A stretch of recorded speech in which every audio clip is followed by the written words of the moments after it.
Hey everyone, welcome to thelines.com. My name's Nicole, and in today's video, we are going to be talking all about Formula One. We're going to take a look at the Bahrain testing odds, look at the Bahrain GP odds, and take a look at some different bet types that you can make for the first race of the season. But before we dive into all of that, make sure to hit that subscribe button down below, give us a thumbs up, and ring the bell so you know every time we post a new video. Testing is finally in the rear view window, and we can look forward to the first race of the season. Now, as we've talked about before, it is difficult to predict race performance based off of testing performance because we're not sure if the cars and the drivers are really giving it their all out there in the testing sessions. But nevertheless, sportsbooks have taken notice with what has happened in the Barcelona and Bahrain testing and have adjusted the odds accordingly. Now, Max has put up some very solid numbers, and Mercedes has seemed to struggle, and that is evidenced in the latest odds. Max Verstappen has finally eclipsed Lewis Hamilton to become the favorite to win the Bahrain GP. Hamilton sits in that second spot, followed by Leclerc, Carlos Sainz Jr., and George Russell.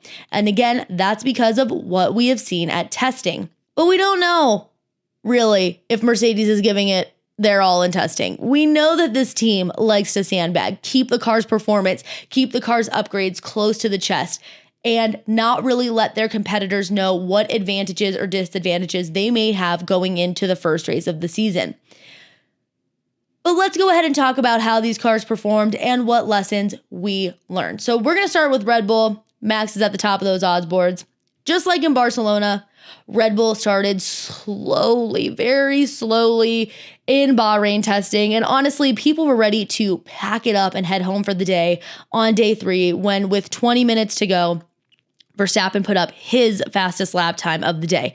Then with 8 minutes to go, he put up the fastest lap time of the day, beating Charles Leclerc's time. Now, you can clearly see that there is confidence running through this camp. They're going to downplay these impressive results to the press, and they already have started doing that, but you can tell that they feel good with where this car is at. It seems like their unique upgrades, like those crazy side pods, are finally paying off, and that is why Verstappen is currently the favorite to win the first race of the season. Now we're going to take it into Mercedes, which I feel like is doing some shady stuff. I feel like they are not truly giving it their all in the testing sessions. I feel like it is a general consensus out there that Mercedes has been holding back. Lewis is making the rounds, telling the press, this is not a championship winning car. We're not going to win races with this car, but do we really believe that? I'm not sure.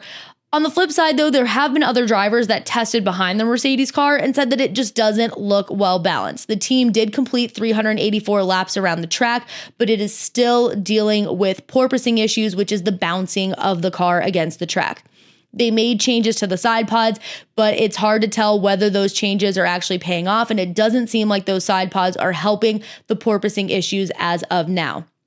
Now, the lack of dominance in testing and the lack of confidence coming out from the camp is what has caused Lewis to fall behind Verstappen in those odds.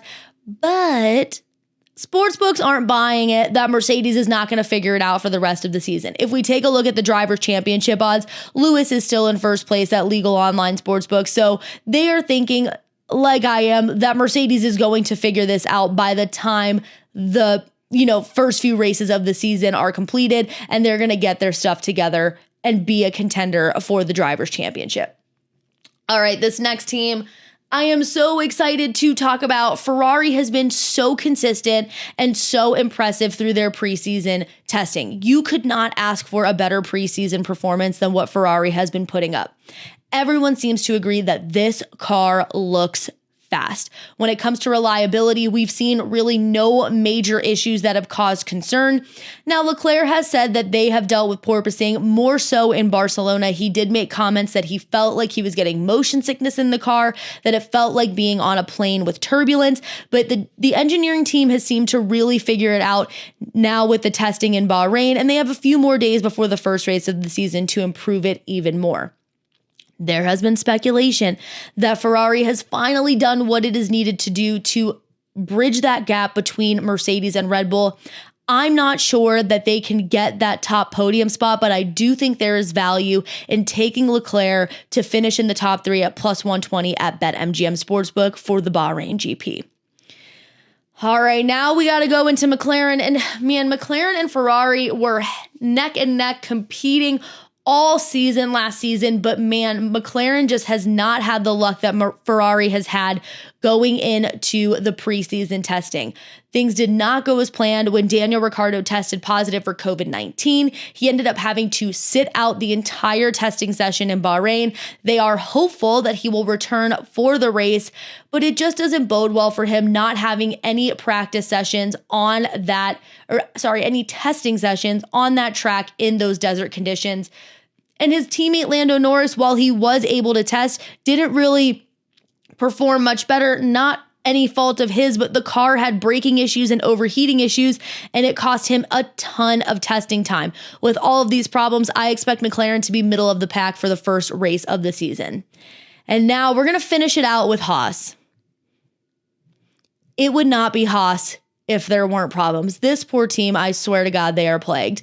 But they, it honestly wasn't even their fault. They had freight issues. They couldn't get their car and all of their equipment to the testing facility on time. So they had to miss the first day of testing. But in a turn of events that absolutely no one saw coming, the Haas car was fast in testing. Yeah, you heard me right. The Haas car was fast. Schumacher put up the second fastest time of the day. Nobody would have thought that would have happened in a Haas car, but he did it. Now, am I ready to say that this car is going to win a race this year? Absolutely not. But I would love to see Haas finally be competitive this season. And those are the takeaways that we have from the Bahrain testing.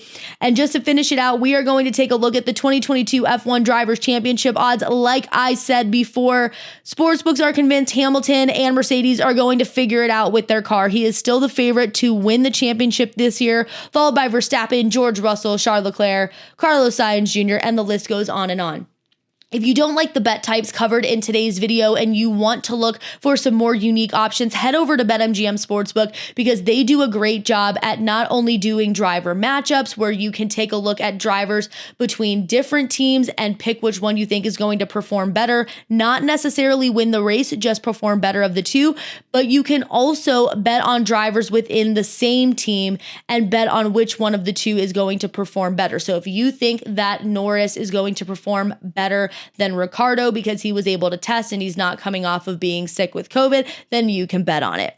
That about wraps it up for today's video. I will see you next time and enjoy the race on Sunday.